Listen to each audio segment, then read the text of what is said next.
아침 햇살이 유리문을 비스듬히 통과해 마트 안을 따뜻하게 비추고 있었습니다. 소도시의 작은 마트는 늘 그랬듯 조용했어요. 냉장 진열대에서 나오는 미세한 기계음만이 공기를 채우고 지연은 손님을 맞을 준비를 하며 카운터 주변을 정리하고 있었습니다. 그때 문이 딸랑하고 열리며 익숙한 실루엣이 들어왔습니다. 70이 훌쩍 넘어 보이는 노인, 베이지색 모자에 낡은 체크무늬 셔츠, 바짓단은 살짝 접혀 있었죠. 그는 한 손에 지팡이를 쥐고 다른 손으로 카트를 천천히 밀었습니다. 지연은 반가운 목소리로 인사했어요. 할아버지, 또 오셨어요? 그래요. 오늘도 100리터예요. 노인의 목소리는 낮고 부드러웠지만 단단했습니다. 그 말에 지연은 자연스럽게 창고 쪽으로 발걸음을 옮겼습니다. 요즘 날이 추워서 그런지 우유가 더 잘 팔려요. 그럴 때일수록 먹는 게 중요하지요.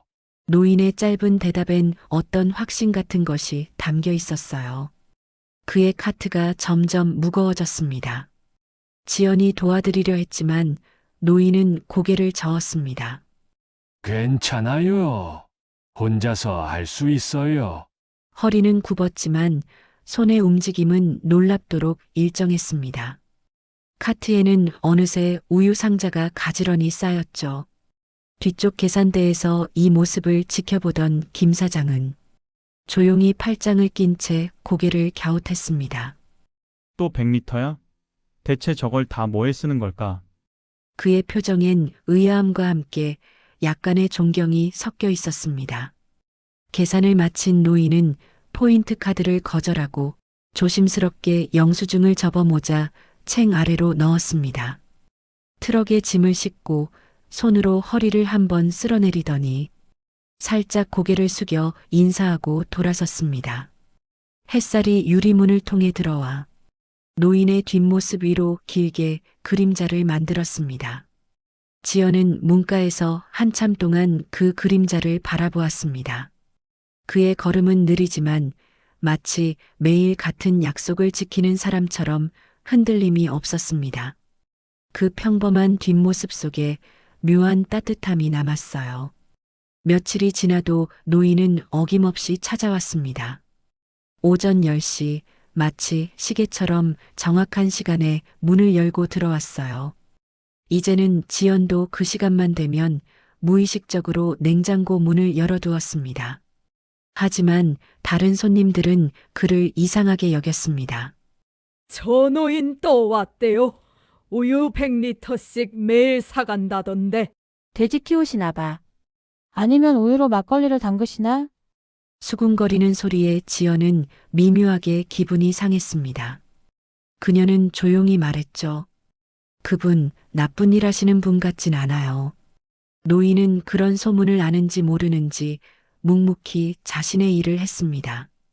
트럭 짐칸에는 깨끗하게 정리된 빈 병들이 놓여 있었고 그는 늘 같은 순서로 우유를 싣고 떠났습니다. 그날따라 하늘이 잔뜩 흐렸습니다. 바람에 구름이 몰려오고 트럭 지붕 위로 낙엽이 떨어졌습니다. 노인이 짐을 옮기자마자 지연이 나와 말했습니다. 할아버지, 이렇게 무겁게 들면 허리 다치세요. 괜찮아요. 오래 해서 익숙해요. 그는 잠시 미소를 지으며 덧붙였습니다. 이건 내가 꼭 해야 할 일이거든요. 그 말을 듣는 순간 지연의 가슴이 묘하게 먹먹해졌습니다. 무언가 깊은 사연이 있는 듯 했지만 더 묻지는 않았습니다. 노인이 트럭 문을 닫고 떠날 때 유리문 너머에서 김 사장은 또 한 번 그 모습을 지켜봤습니다. 그의 눈빛엔 단순한 호기심을 넘어선 무언가를 깨닫고 싶은 듯한 복잡한 감정이 담겨 있었어요. 마트가 문을 닫을 무렵 김 사장은 장부를 정리하다가 문득 멈췄습니다. 박노인이라는 이름이 매일 일정하게 적혀 있었죠. 우유 100리터 현금 결제. 한치의 오차도 없는 반복. 현금으로 매일 100리터씩 도대체 왜? 그는 컴퓨터를 열어 거래 내역을 하나씩 확인했습니다. 납품처도 사업자 등록도 없었습니다. 그냥 평범한 개인 손님이었어요. 창밖엔 비가 내리고 있었습니다. 형광등 불빛 아래에서 빗물이 반사되어 벽에 잔잔히 흔들렸습니다. 사장은 잠시 눈을 감고 깊게 숨을 내쉬었습니다. 이상하게도 마음속에서 설명할 수 없는 불편함이 올라왔습니다. 그때 지연이 문을 살짝 두드리며 들어왔습니다. 사장님, 오늘도 박 할아버지 오셨어요. 응, 봤어. 근데 지연 씨, 그분 혹시 어디 사시는지 알아? 청계리요. 마을 끝자락이라고 들었어요. 사장은 고개를 끄덕이며 중얼거렸습니다. 청계리라 거기엔 요즘 사람도 잘 안 산다던데. 그날 밤 장부를 덮으며 그는 결심했습니다. 내일 한번 직접 가봐야겠다. 다음 날은 유난히 거센 비가 내렸습니다. 바람이 불어 간판이 흔들렸고 빗방울이 창문을 두드렸습니다. 오전 10시가 되었지만 노인은 나타나지 않았습니다. 지연이 걱정스러운 얼굴로 말했죠. 오늘은 안 오시네요. 비가 너무 많이 와서 그런가. 김 사장은 시계를 보며 대답했습니다. 한 번도 빠진 적이 없었는데 시간이 흘러 점심이 되었지만 여전히 오지 않았습니다.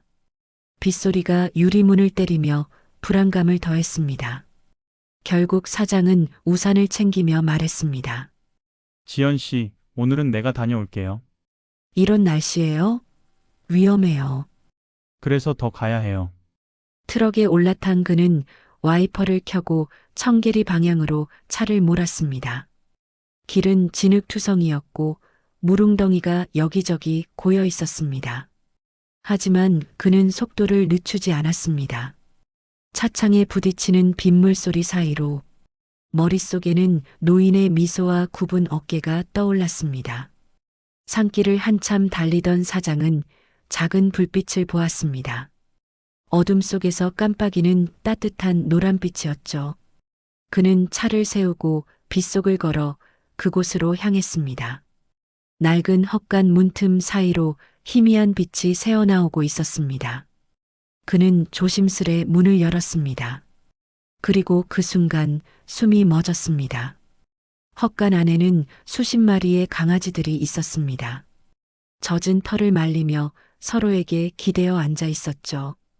그 한가운데에서 박노인이 무릎을 꿇고 양동이에 우유를 따르고 있었습니다. 그는 말없이 강아지들의 그릇에 우유를 채워주고 있었습니다. 이게 다 어르신이 돌보는 거예요? 사장의 목소리가 떨렸습니다. 노인은 고개를 들며 미소를 지었습니다. 예, 주인 없는 애들이에요. 버려진 놈들이 많아서요. 이놈들 배고프지 않게만 해주면 그게 제 일이지요. 사장은 아무 말도 할 수 없었습니다. 그는 그저 그 장면을 바라보았습니다. 헛간 안은 빛으로 따뜻했지만 밖은 여전히 비가 내리고 있었습니다. 두 세계가 하나로 이어진 듯 고요했습니다. 밤이 깊어가고 있었습니다. 사장은 차를 몰고 돌아오는 길에 창밖을 바라보았습니다.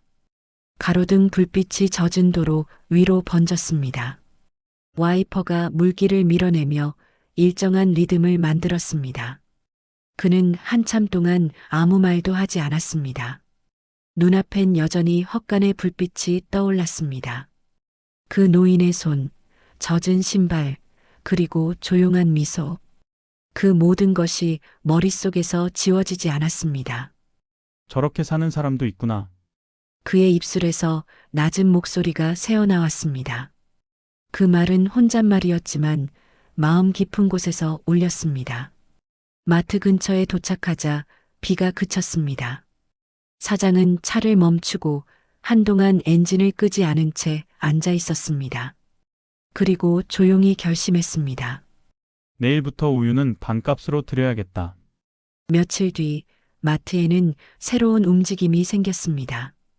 지연이 우유 상자를 따로 쌓기 시작했고 사장은 직원들에게 말했습니다. 이건 우리 몫이에요. 같이 하자고요. 그 소식은 금세 마을에 퍼졌습니다. 몇몇 주민들은 자발적으로 헛간을 찾아가 노인을 도왔습니다. 퇴근 후에도 사람들은 하나둘 모여들었습니다.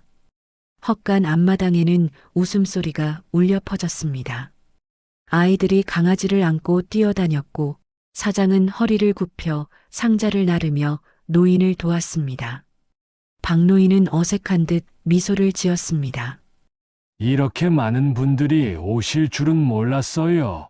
할아버지 덕분이에요. 지연이 대답했습니다. 그날 헛간 안에는 온기가 가득했습니다. 햇살이 지붕 사이로 비치고 그 속에서 우유 냄새와 사람의 웃음이 뒤섞였습니다.